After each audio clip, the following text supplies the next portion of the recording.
We are now less than 2 months away from Halo Infinite's release, and if by chance we hear any different, I will change the title so you guys don't backhand me in the comments. You think you're tough now? Answer me! So now with more than enough official information to go by, let's have one final check up on how things are shaping up.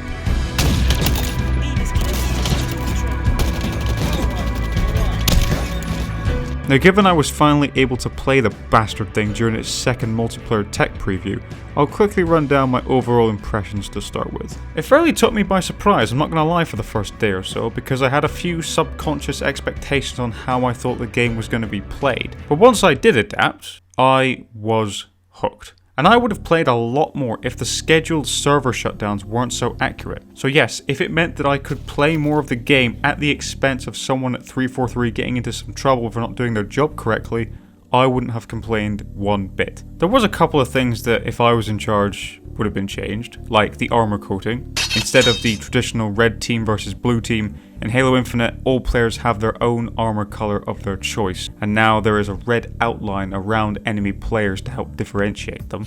I found the armor glow when the Spartan's shields are either damaged or recharging a little too bright and distracting, and also when you sprint there's these like wind-like lines with low opacity appearing on screen, almost like it's a YouTube thumbnail or something. I'd have it on when you've got a speed boost, but probably not when you're just sprinting. I played on the Xbox One, which was capped at 30 frames per second, which surprisingly ran pretty well. Although I did find some of the aiming a little bit stiff and quite tricky to follow up shots on, especially with like semi-auto or burst rifle weapons, but nonetheless, it was definitely playable. The UI in the main menu is a little bit janky. I thought the imagery transitions were very good, but the icons, especially in the customization section, could be either shrunken or laid out vertically, because you don't need to have a scroll bar just for 2 extra icons to see.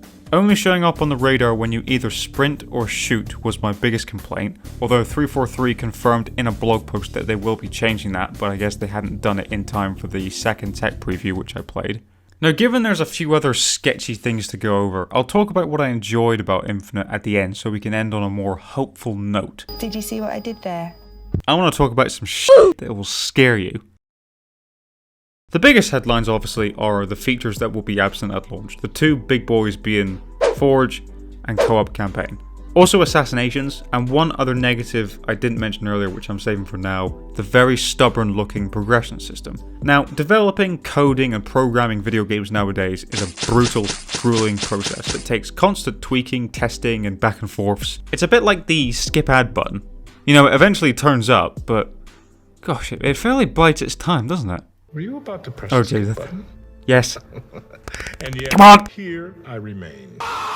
Now this debate has been beaten to death, so I'm not going to dissect it again for you. So to keep it short, I'll just say it sucks that we're not getting these modes and features at launch. It's a well-known fact, a lot of people will have moved on from this game by the time they get added in.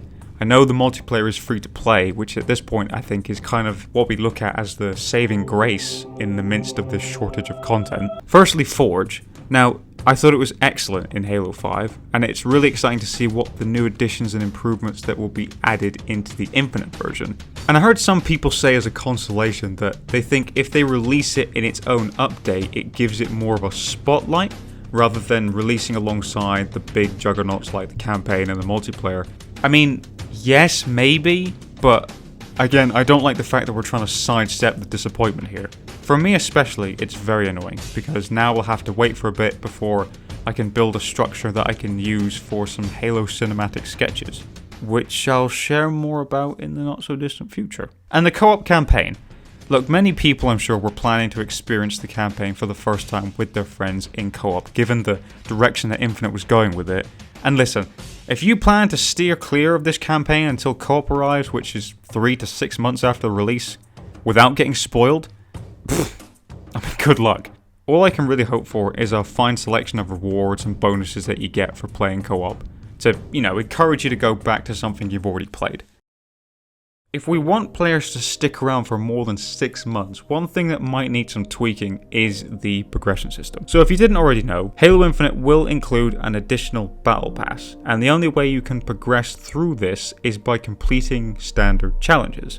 There is no post-match XP to be earned for completing a match. You get Nothing! And there is a limit to the number of challenges that you can complete every day. Now, if the reason behind this is to discourage people from playing the game all day, frankly telling them to get off their asses and do something with their life, I'd withdraw my complaints. But they haven't stated that, which likely means it's a result of yet another incomplete system that will take a few months post-launch to be implemented correctly. The biggest thing I think that sticks out to me regarding all of these shortcomings is that, remember, this game was initially planned to release last year. What? That scares the shit out of me, and it didn't even happen. I can't even imagine how things would have gone down if that ended up being the case. Hi, how are you? So as we continue to count down the days, I still remain exactly how I stated in my last Halo Infinite video. I'm feeling very comfortable on Edge, and as a matter of fact, I haven't actually watched the recent overview videos for the campaign and the multiplayer that got released recently, because I feel like I've seen enough. I have seen screenshots, like our good old friend Craig, who's looking mighty fine, and some comparisons from the first demo we saw last year. It's looking pretty good.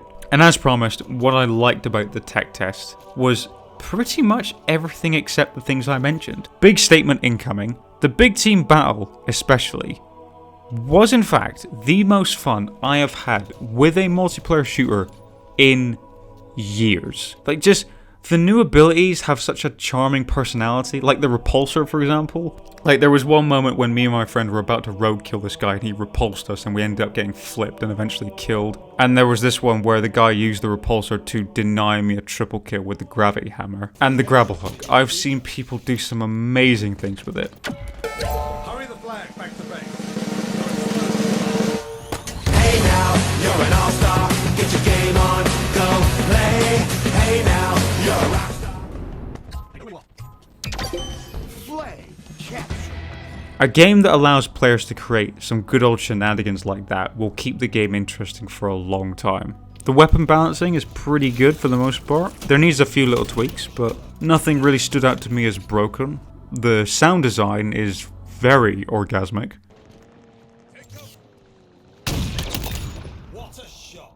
Oh man, my net's getting tight. This feels like the 2021 version of Halo. You know, it's been given a more defined contemporary feel, but it never confused me with another game. I left the positives at the end because, for me at least, it illustrates what the game has going for it, and it would be a damn shame if it was overshadowed by a few too many missteps. And then there's all the talk about a BR mode. No, I don't want them touching that with a 60-foot pole. In order for this game to go longer than 3 weeks after launch, from a spectating standpoint, it needs a BR.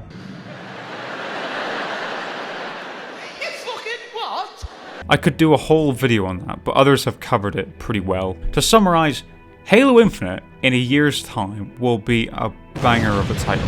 It just really depends on how the first 12 months will go, in terms of the stability, content drops, community investment, all that. So yeah, the next time we talk about Halo Infinite on this channel, it will be out, and we will have our answer. Jesus.